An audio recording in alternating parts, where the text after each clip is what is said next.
ಒಂದು ಕಾಲದಲ್ಲಿ ಒಬ್ಬ ಬ್ರಾಹ್ಮಣನಿಗೆ ಅತ್ಯಂತ ಸುಂದರ ಮತ್ತು ಗುಣವಂತಿಯಾದ ಮಗಳಿದ್ದಳು. ಅವಳಿಗೆ ಸೂಕ್ತವಾದ ವರನನ್ನು ಹುಡುಕಲು ತಂದೆ ಯೋಚಿಸುತ್ತಿರುವಾಗಲೇ 3 ಯುವಕರು ಅವಳನ್ನು ಮದುವೆಯಾಗುವ ಇಚ್ಛೆಯೊಂದಿಗೆ ಬಂದರು.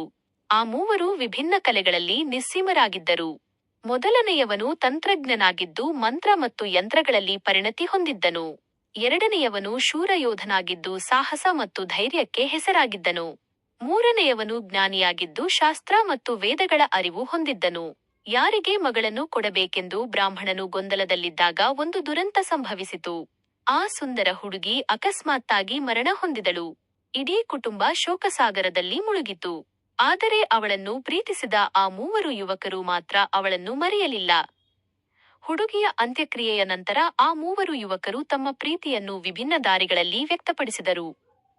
ಒಬ್ಬನು ಅವಳ ಚಿತಾಭಸ್ಮ ಮತ್ತು ಅಸ್ಥಿಗಳನ್ನು ಸಂಗ್ರಹಿಸಿ ಜಾಗರೂಕತೆಯಿಂದ ಕಾಪಾಡಿಕೊಂಡರೆ, ಇನ್ನೊಬ್ಬನು ಅವಳ ದೇಹವನ್ನು ದಹಿಸಿದ ಶ್ಮಶಾನದಲ್ಲೇ ಕುಳಿತು ಅವಳ ನೆನಪಿನಲ್ಲಿ ತಪಸ್ಸು ಮಾಡತೊಡಗಿದನು. ಇನ್ನು ಮೂರನೆಯವನು ಜಗತ್ತನ್ನೆಲ್ಲ ಸುತ್ತಿ ಸತ್ತವರನ್ನು ಬದುಕಿಸುವ ಅದ್ಭುತ ಮಂತ್ರವಿರುವ ಪುಸ್ತಕವೊಂದನ್ನು ಕಂಡುಹಿಡಿದು ಬಂದನು. ಕೊನೆಗೆ ಆ ಜ್ಞಾನಿಯು ತನ್ನ ಮಂತ್ರಶಕ್ತಿಯಿಂದ ಆ ಹುಡುಗಿಯನ್ನು ಮತ್ತೆ ಜೀವಂತಗೊಳಿಸಿದನು. ಹುಡುಗಿ ಕಣ್ಣು ಬಿಟ್ಟ ತಕ್ಷಣ ಆ 3 ನಡುವೆ ಮತ್ತೆ ಜಗಳ ಶುರುವಾಯಿತು.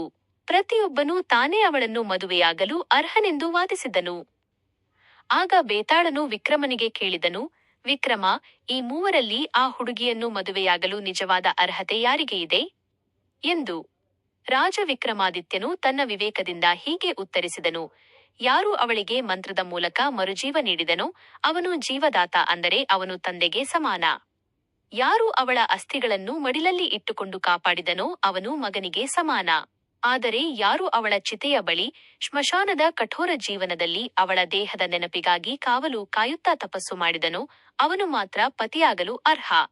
ಏಕೆಂದರೆ ಪತ್ನಿ ಇಲ್ಲದಿದ್ದರೂ ಅವಳ ದೇಹದ ಜೊತೆ ನಿಷ್ಠೆಯಿಂದ ಇದ್ದವನು ಅವನೇ. ಇದನ್ನು ಕೇಳಿದ ಬೇತಾಳನು ವಿಕ್ರಮನು ಮೌನ ಮುರಿದಿದ್ದಕ್ಕಾಗಿ ನಗುನಗುತ್ತಾ ಮತ್ತೆ ಮರಕ್ಕೆ ಹಾರಿ ಹೋದನು. ಸೂಕ್ತವಾದ ಸಂದೇಶ ಇದು. ಪ್ರೀತಿ ಎಂದರೆ ಕೇವಲ ಹಕ್ಕು ಸಾಧಿಸುವುದಲ್ಲ, ಅದು ಒಬ್ಬ ವ್ಯಕ್ತಿಯ ಅನುಪಸ್ಥಿತಿಯಲ್ಲೂ ಅವರ ಮೇಲಿಡುವ ಅಚಲವಾದ ನಿಷ್ಠೆ, ತ್ಯಾಗ ಮತ್ತು ಭಾವನಾತ್ಮಕ ಬದ್ಧತೆ. ಜ್ಞಾನ ಮತ್ತು ಶಕ್ತಿಗಿಂತ ಹೃದಯದ ಪವಿತ್ರವಾದ ನಿಷ್ಠೆಯೇ ಶ್ರೇಷ್ಠವಾದುದು.